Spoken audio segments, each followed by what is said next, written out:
ఆంధ్రప్రదేశ్లో మెడికల్ కాలేజీలకు మంగళం పాడేసింది కూటమి సర్కారు. ఆంధ్రప్రదేశ్లో మెడికల్ విద్యను, వైద్యాన్ని పేదలకు దూరం చేసే కుట్ర ఇది. ఆంధ్రప్రదేశ్కు కేంద్ర ప్రభుత్వం 17 మెడికల్ కాలేజీలను కేటాయించింది గతంలో. అందులో 7 మెడికల్ కాలేజీలని గత సర్కారు పూర్తి చేసింది.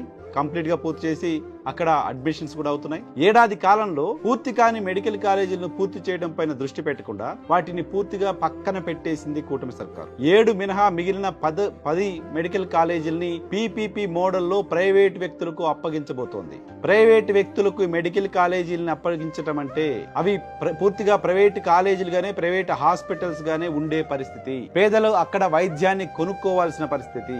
10 మెడికల్ కాలేజీలని పీపీపీ మోడల్లో ప్రైవేటు వ్యక్తులకు అప్పగించే కుట్రకు ఈరోజు శ్రీకారం చుట్టింది. దానిలో భాగంగా 4 మెడికల్ కాలేజీని ప్రైవేట్ వ్యక్తులకు అప్పగించబోతోంది.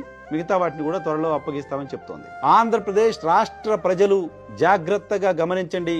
ఈ 10 మెడికల్ కాలేజీలు ఏ వ్యక్తుల చేతుల్లోకి వెళ్ళబోతున్నాయో కూడా నేను చాలా కాన్షియస్ గా చెప్పగలను. కూటమి సర్కారుకు సంబంధించిన ప్రముఖుల ఆలోచనల మేరకే, వాళ్ళ ఆశీర్వాదాలు ఉన్న వాళ్లకు మాత్రమే ఈ మెడికల్ కాలేజీలు దక్కే పరిస్థితి చాలా స్పష్టంగా కనపడుతోంది.